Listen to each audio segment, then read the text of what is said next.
Okay, let's unpack this. When you hear the name Mark Zuckerberg, it's almost synonymous with, well, tech power, right?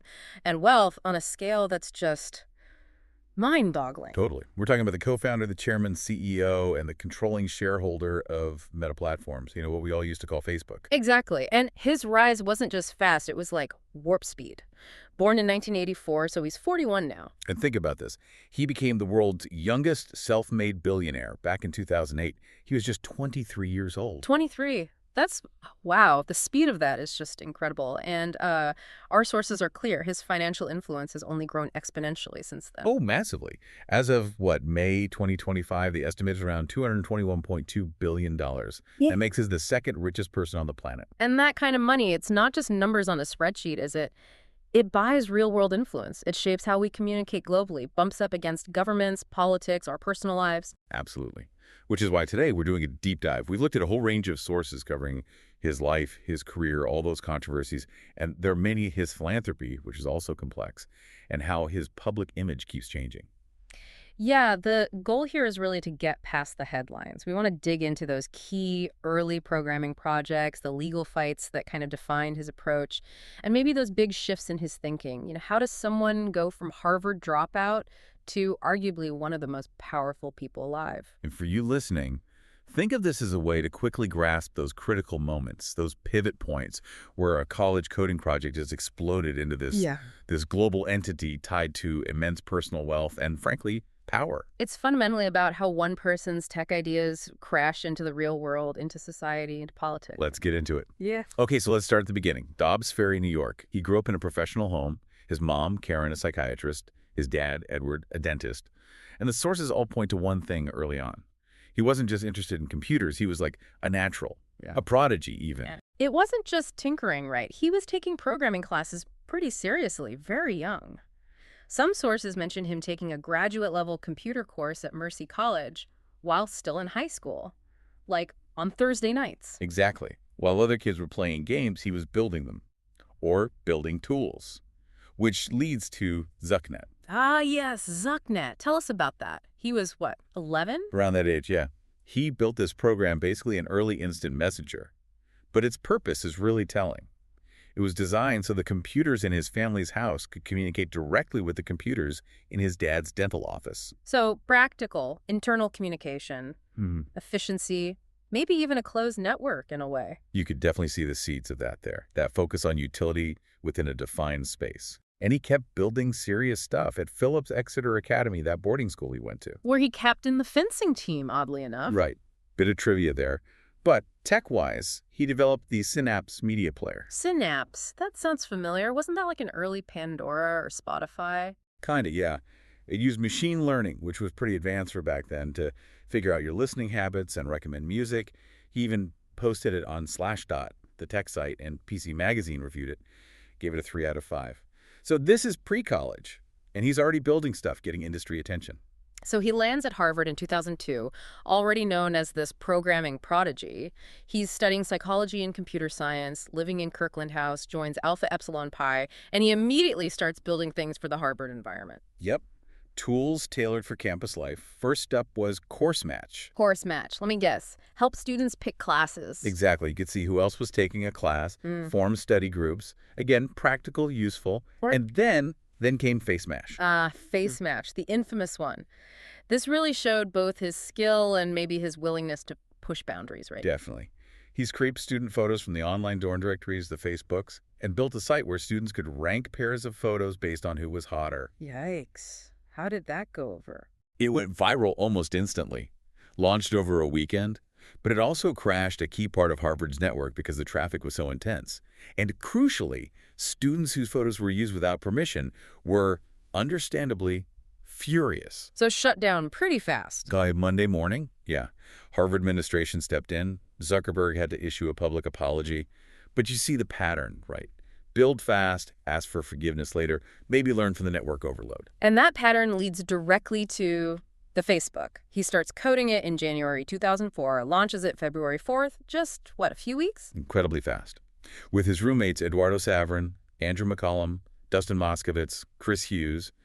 And the inspiration apparently might have come from his old school's physical photo directory, the photo address book. Almost immediately, like within days, the legal clouds gather. 6 days after launch, to be precise. 3 Harvard seniors, Cameron and Tyler Winklevoss and Divya Narendra, they come forward. They accuse Zuckerberg of basically stringing them along. They claimed he was supposed to be helping them build their social network idea, Harvard Connection, which later became ConnectU. That's the claim. Yeah. That he deliberately misled them, took their ideas, and used the time to build his own competing site. And this wasn't just a disagreement. There were some pretty serious accusations about his behavior during this period, too, weren't there? Yeah, the sources mention something quite alarming.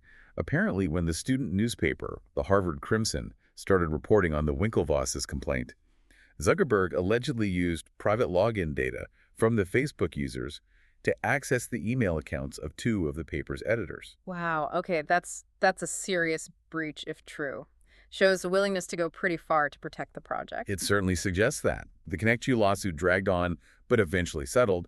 Facebook ended up paying them $20 million in cash, plus 1.2 million shares of Facebook stock. But which even back then was significant. But now, that stock value is astronomical. Shows how serious they took the threat, perhaps. It does.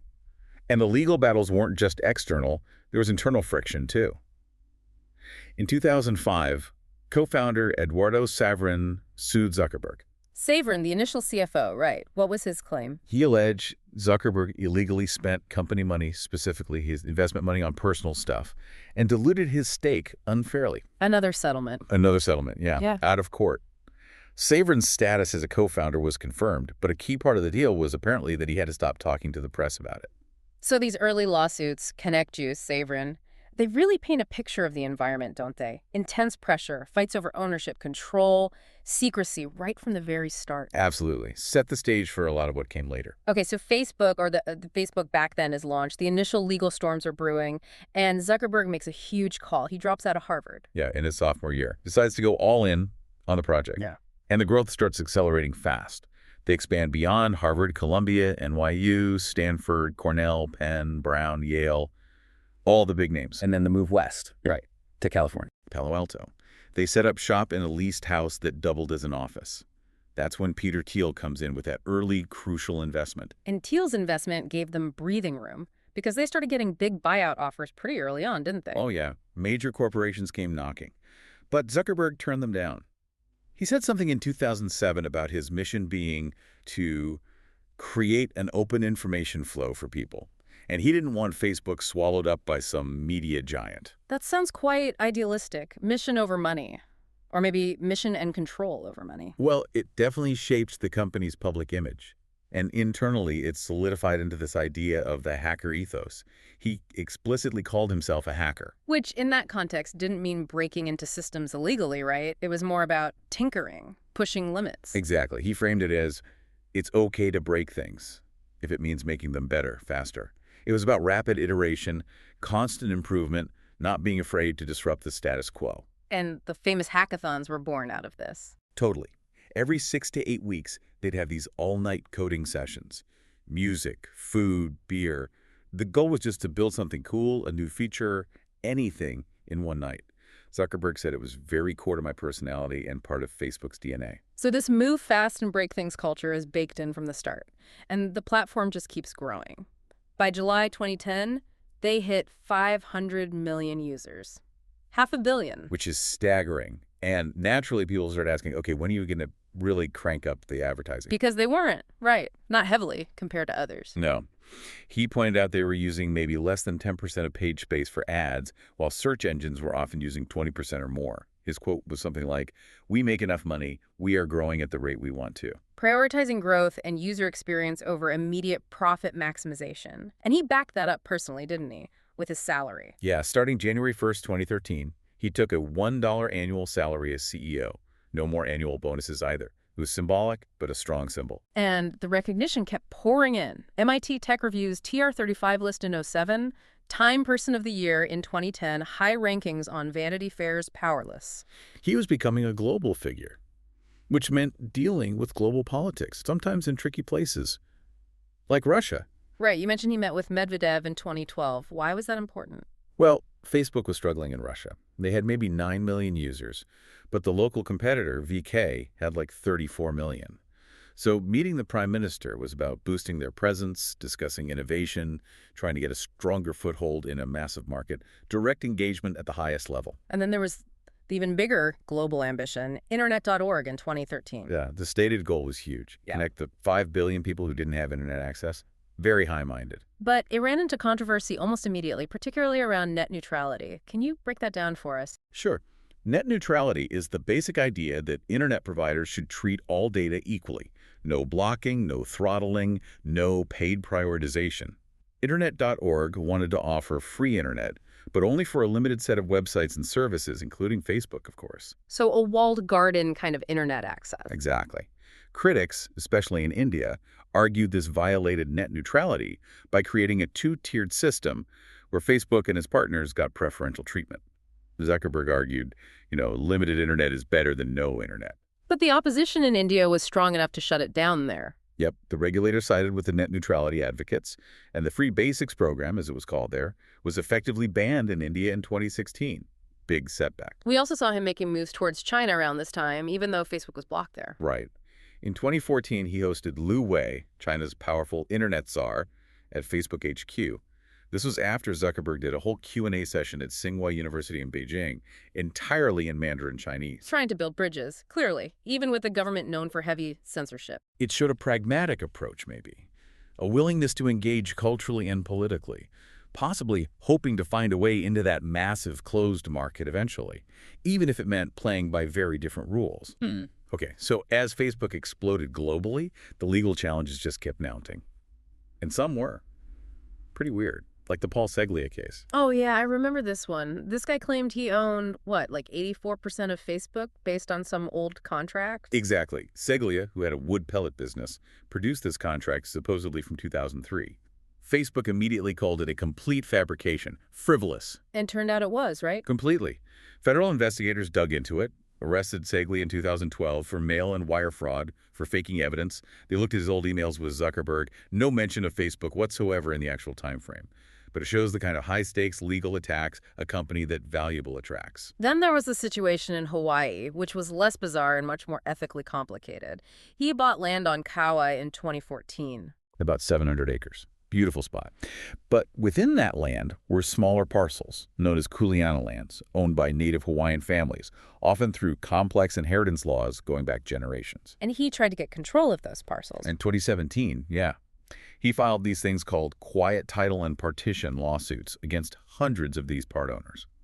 Essentially, it's a legal mechanism to consolidate ownership, often by forcing a sale of the land. That sounds aggressive, especially given the history of land ownership in Hawaii. It caused a massive backlash. People called it neocolonialism, basically using legal force to push out native landowners. The optics were terrible. Did he back down? He did, pretty quickly. He dropped the lawsuits, issued a statement saying he regretted it, didn't understand the complexities, and just wanted to pay people their fair share. But it highlighted this tendency to perhaps use aggressive legal tactics first and deal with the social fallout later. And the conflicts weren't just legal or financial, they were ideological too, like the blasphemy case in Pakistan. Right. Back in 2010, a Draw Muhammad contest popped up on Facebook, which is deeply offensive in many Muslim communities. Pakistan's Deputy Attorney General actually named Zuckerberg in a criminal investigation for blasphemy. They wanted Interpol to arrest him. That was the request, yeah. Yeah. Facebook was temporarily blocked in Pakistan until they removed the contest page. It just underscores the immense difficulty of applying a single content policy globally across vastly different cultures and legal systems. These kinds of issues, data, content, scale, inevitably led him to Washington, D.C. to testify before Congress, starting big with Cambridge Analytica in 2018. That was a huge moment. He had to sit before the U.S. Senate and explain how data from millions of Facebook users ended up being improperly used by a political consulting firm. He called it a breach of trust. But he didn't testify everywhere he was asked, did he? No. Notably, he refused requests to appear before the UK Parliament's committee investigating the same scandal, sent other executives instead. So some selectivity in where he engaged directly. And the congressional appearances kept coming. Section 230 was next. October 2020. He, along with the CEOs of Google and Twitter, got subpoenaed by the Senate Commerce Committee. They wanted to talk about Section 230 of the Communications Decency Act. That's the law that gives platforms immunity for user-generated content, right? The bedrock of the modern internet, basically. Pretty much. The hearing was largely driven by Republican claims that platforms like Facebook were censoring conservative viewpoints. So Zuckerberg had to defend this core legal protection while navigating accusations of political bias. Then came the aftermath of January 6th. March 2021, another hearing, this time House Energy and Commerce Committee, focused on misinformation, hate speech, and Facebook's role in the lead-up to the Capitol attack. He acknowledged responsibility but faced really tough questions about whether the platform could actually manage the content it hosts. It feels like a decade of escalating pressure. And then there was that moment in 2024 in the Senate Judiciary Committee hearing on child safety. That was visually powerful, wasn't it? He actually stood up, turned to the families of children harmed by online abuse, and apologized directly to them. A very public, very stark admission of the platform's failures in that area. But, and this is a big but, there's conflicting information coming out now from internal documents, right? Specifically about teen mental health. Yeah, this is from court documents in an ongoing lawsuit. They allege that Zuckerberg personally shot down proposals from within Meta aimed at improving teen well-being on Facebook and Instagram. Even overruling senior execs like Adam Mosseri at Instagram. That's the allegation, that these internal communications show him consistently pushing back against efforts to make the platforms potentially safer or healthier for teens, perhaps if those changes impacted engagement or growth. If true, it really starkly highlights his ultimate control over decisions affecting billions, potentially prioritizing metrics over well-being. A very different picture from the public apology. All right, let's shift gears to philanthropy, which, like everything else with Zuckerberg, seems complicated. He co-founded the Startup Education Foundation early on. And made that huge $100 million donation to Newark Public Schools in 2010. The timing on that one was awkward, wasn't it? Right around when the Social Network movie came out. Very awkward. Apparently, he wanted to do it anonymously, precisely because of the timing, to avoid looking like he was trying to rehab his image before the movie hit. But the politicians involved convinced him to go public. And how did that $100 million investment work out? Well, later reports suggest a lot of it was wasted, didn't really achieve the intended reforms. A tough lesson in how hard it is to effectively deploy that kind of money in complex systems like public education. Despite that, he publicly committed to large-scale giving in 2010 by signing the Giving Pledge. Yeah, joining Bill Gates, Warren Buffett, and others in pledging to give away at least half their wealth over their lifetimes. And then came the big one, the Chan Zuckerberg Initiative, or CZI. Launched in December 2015 when their first daughter was born. They pledged to transfer 99% of their Facebook shares worth about $45 billion, then to CZI. The stated goal is broad: advancing human potential and promoting equality. 99%. That's almost everything. But the structure they chose for CZI raised some eyebrows, didn't it? It's not a typical foundation. Right. They set it up as a limited liability company, an LLC, not a traditional nonprofit or charitable trust. So what's the difference? Why does that matter? It matters a lot for control and flexibility. A traditional foundation faces strict rules about how much it has to give away each year, limits on political lobbying, restrictions on investing in for-profit companies. An LLC doesn't have those constraints. Meaning CZI can do what? They can make traditional grants, sure, but they can also make for-profit investments in companies they think align with their mission. They can lobby politicians directly. They can fund advocacy campaigns. It gives them far more levers to pull. Critics called this philanthrocapitalism, right? Using charitable goals, but with the tools and control of a venture capital firm.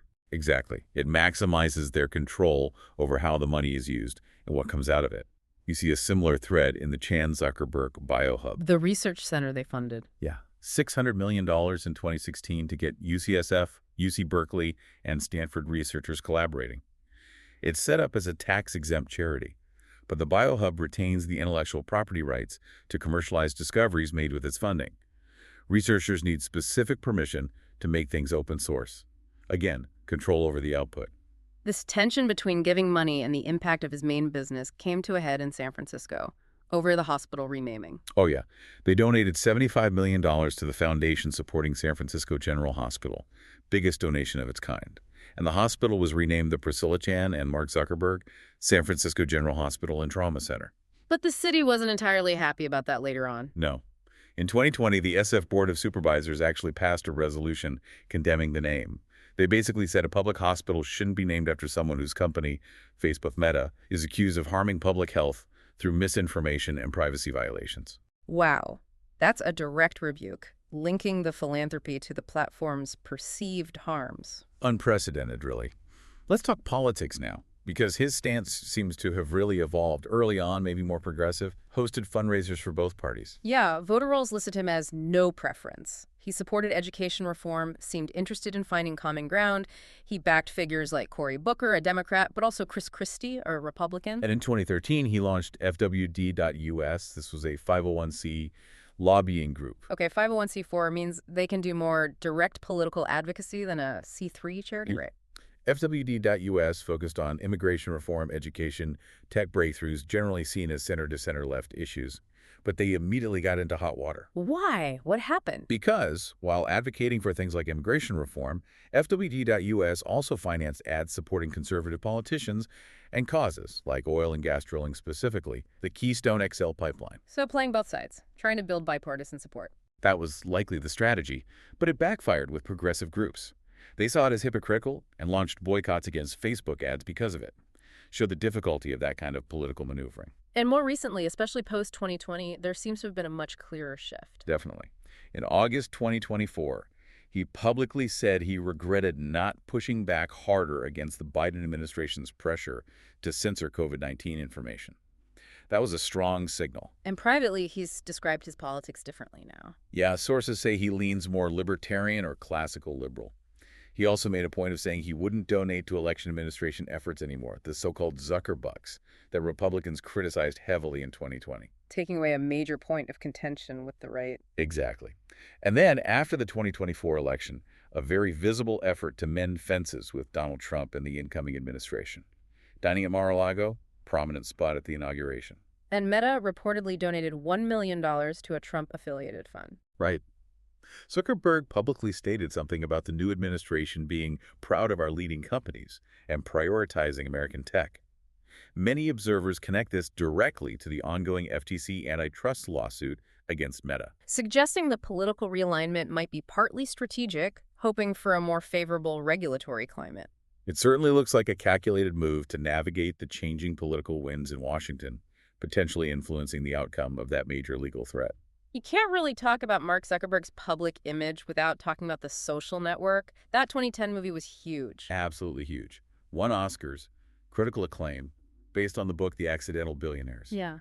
But Zuckerberg himself was not a fan. He famously hated it, right? Said he wished nobody made a movie about him while he was still alive. Yeah, and sources say he consciously tried to project a good guy image afterwards, partly to counteract the film's portrayal of him as ruthless and socially awkward, motivated by trying to get into Harvard's elite final clubs.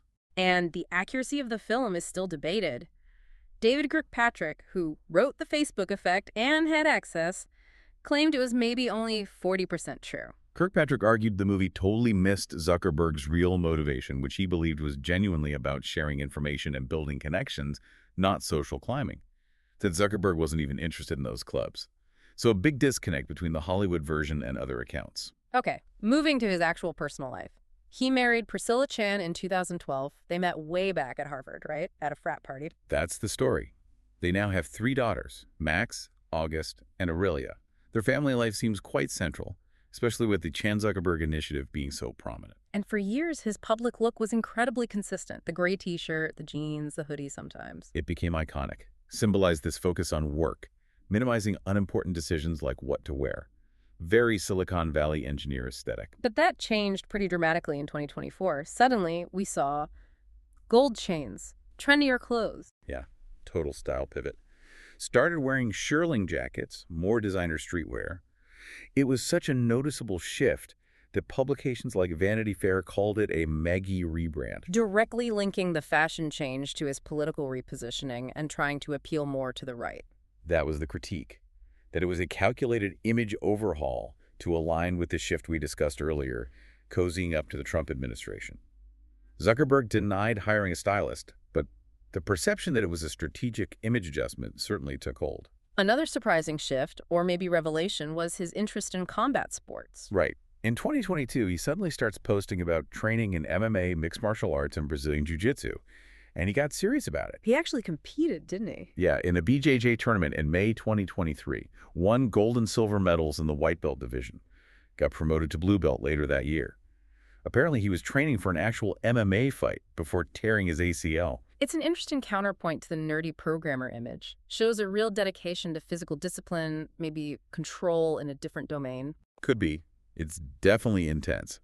But maybe the biggest contradiction, the one that draws most fire recently, involves his wealth, environmentalism, and yachts, plural. He gave that Harvard commencement speech in 2017 calling for action on climate change. He did. But then in 2024, reports emerged he'd purchased Launchpad. This isn't just a yacht, it's a mega yacht.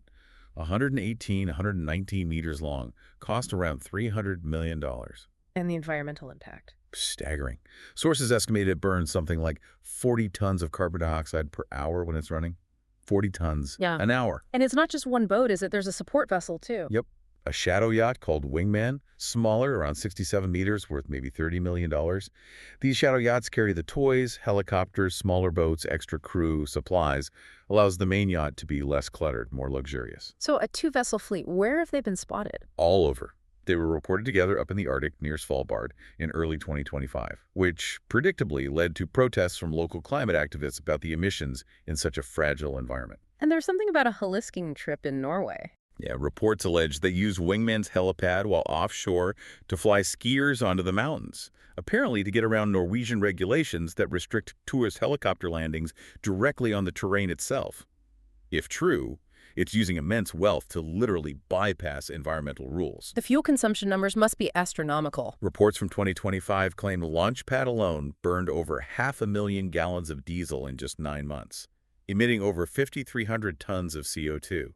Sailing from the South Pacific to Europe and elsewhere. It's hard to reconcile that level of personal carbon footprint with public statements about tackling climate change. It feels like a massive disconnect. It's a glaring contradiction, between the rhetoric and the reality of that lifestyle. Hashtag outro. So we've traced this journey, haven't we? From Zucknet and the family home to becoming the second richest person alive, controlling platforms used by, billions of people daily? Yeah, and the core tension seems undeniable. You have this image of the brilliant coder focused on open information, but constantly battling privacy scandals. You have the massive philanthropist using an LLC structure that gives him arguably more control than a traditional charity. And the climate advocate operating a two-yacht fleet with a truly colossal carbon footprint. The key takeaway for you listening, perhaps, is seeing how this relentless drive for efficiency, for optimization, for personal control, you see it in the hacker ethos, the CZI structure, maybe even the alleged pushback against teen well-being, features how that individual drive shapes the tools we all use.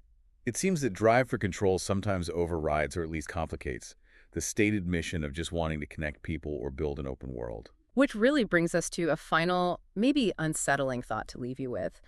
When one person's specific philosophy, their view on speed versus caution, on control versus openness, on growth versus safety, has such a profound, direct impact on a platform shaping global discourse, politics, even our kids' mental health, how far does the responsibility of that original code writer actually extend? Where does the personal end and the public impact begin? A huge question, something to definitely think about. Indeed. Thanks for joining us for this deep dive.